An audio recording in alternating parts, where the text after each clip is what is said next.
Hi friends, నమస్కారం అండి. తెలుగు వంటకాలకు స్వాగతం. వెల్కమ్ టు తెలుగు వంటకాలు.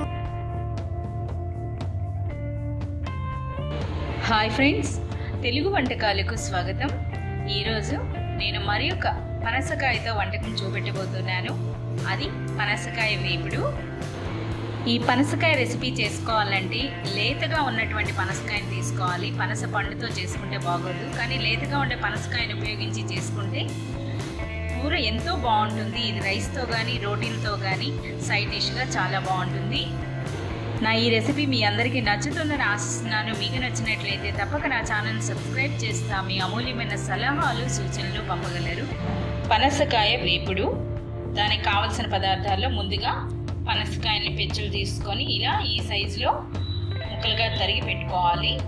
అలాగే సన్నగా తరిగినటువంటి టమాటోలు ఒక 4, ఉల్లిపాయలు కూడా సన్నగా తరిగినవి ఒక 4, కొత్తిమీర, కరివేపాకు, నూనె, పచ్చిమిర్చి, రుచికి సరిపడా కారము, పసుపు, ఉప్పు, అల్లం వెల్లుల్లి ముద్ద, పోపు దినుసుల్లో ఆవాలు, జీలకర్ర, వీటితో పాటుగా ఒక 2 లవంగాలు, చిన్న దాల్చిన చెక్క ముక్క, యాలకులు, గరం మసాలా పౌడర్ 2 టీ స్పూన్లు, ధనియాల పొడి 2 టీ స్పూన్లు.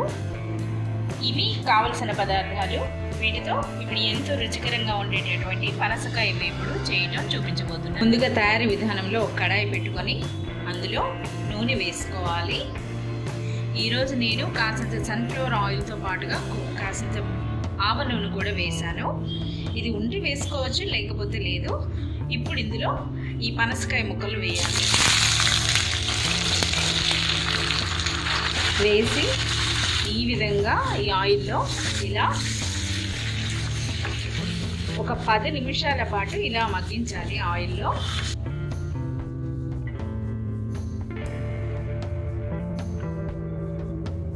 ఈ విధంగా మంచిగా అంతా కలుపుకున్నాక ఇప్పుడు మూత పెట్టి మధ్య మధ్యలో కలుపుతా ఒక 10 నిమిషాల పాటు ఇలానే ఈ పనసకాయ ముక్కల్ని మగ్గనివ్వాలి.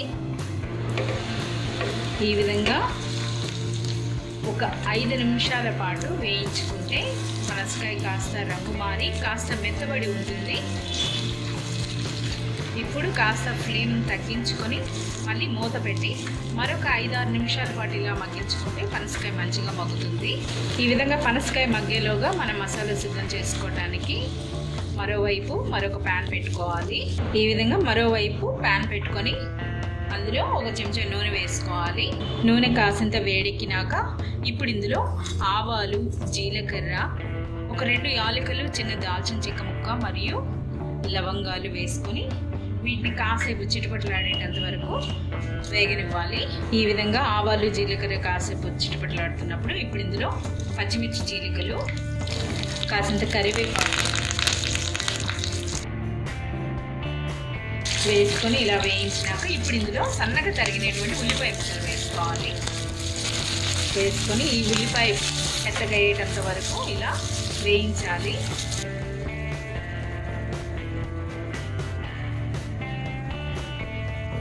ఈ విధంగా ఇలా ఉల్లిపాయ వేగేలోగా పనసకాయ ముక్కలు కూడా మరోసారి కలుపుకోవాలి. చూసారుగా కాసింత పనసకాయ కూడా కాస్త లైట్గా బ్రౌన్ కలర్లోకి మారుతుంది. అంటే మంచిగా పనసకాయ కూడా మగ్గినట్టుగా సిమ్లో పెట్టుకొని మరొక 3-4 నిమిషాల పాటు ఇలా మగ్గిస్తే పనసకాయ అనేది మెత్తగా అవుతుంది. మళ్ళీ మూత పెట్టుకొని మనకి మసాలా తయారయ్యేటంత వరకు ఇలానే మగ్గనివ్వాలి. ఈ విధంగా ఉల్లిపాయ కాసింత రంగు మారి ఇలా మగ్గినప్పుడు ఇప్పుడు ఇందులో అల్లం వెల్లుల్లి ముద్ద వేసుకోవాలి. వేసుకొని పచ్చివాసన పోయేటంత వరకు వేయించాలి.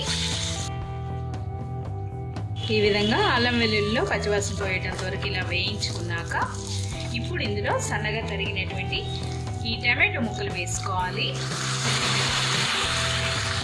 వేసుకొని వీటిని కూడా మంచిగా వేయించాలి.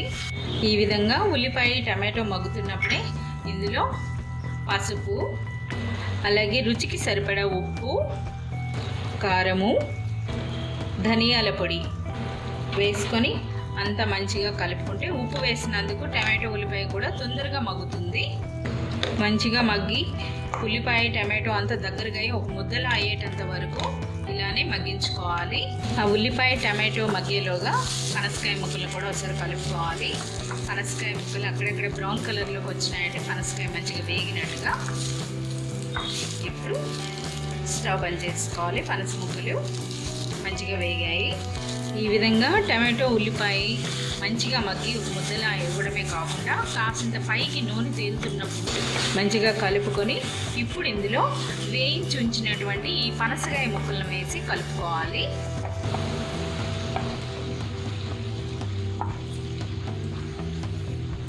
ఈ విధంగా ఈ పనసకాయ ముక్కలను వేసుకున్నాక ఈ ఉల్లిపాయ టమాటో మసాలా అన్నది ఈ ముక్కలన్నిటికీ పట్టేటట్టుగా మంచిగా కలుపుకోవాలి.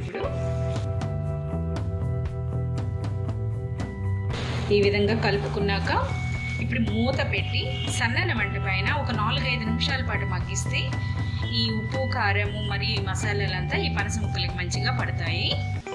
ఈ విధంగా ఒక 5 నిమిషాల పాటు మగ్గించినాక మూత తీసి ఒకసారి మంచిగా కలుపుకొని ఇప్పుడు ఇందులో ఈ గరం మసాలా పౌడర్ వేసుకొని ఒకసారి మళ్ళీ అంత మంచిగా కలుపుకోవాలి. ఇప్పుడు పనసకాయ ముక్కని మనం గరిటెతో మెదిపి చూస్తేనే ఉడికిందా లేదా అన్నది మనకు తెలుస్తుంది. ఆలుగడ్డ ఫ్రై ఎలా చేసుకుంటాం అలా ఇలా గరిటెతో అంటే ఇది ఇలా మెత్తగా అయిపోయింది అంటే పనసకాయ ముక్క ఇప్పుడు మంచిగా ఉడికినట్టుగా. ఈ విధంగా గరం మసాలా మొత్తం అంతా పట్టేటట్టుగా అంత కలుపుకున్నాక ఇప్పుడు మళ్ళీ మూత పెట్టుకొని ఒక 2 నిమిషాల పాటు మగ్గించాలి. ఈ విధంగా గరం మసాలా కూడా వేసుకొని 1 నిమిషం పాటు మగ్గించినాక ఇప్పుడు చివరగా సన్నగా తరిగినటువంటి కొత్తిమీర కరివేపాకు వేసుకొని స్టవ్ బంద్ చేసుకోవాలి. ఇప్పుడు ఎంతో రుచికరంగా ఉండే పనసకాయ వేపుడు సిద్ధమైంది. ఇది అన్నంతో కానీ లేదా రోటీ చపాతీలతో పాటు చాలా బాగుంటుంది సైడ్ డిష్గా. నా ఈ రెసిపీ మీ అందరికీ నచ్చుతుందని ఆశిస్తున్నాను. మీకు నచ్చినట్లయితే తప్పక నా ఛానల్ని సబ్స్క్రైబ్ చేస్తా. మీ అమూల్యమైన సలహాలు సూచనలు పంపగలరు. Thank you. నమస్తే.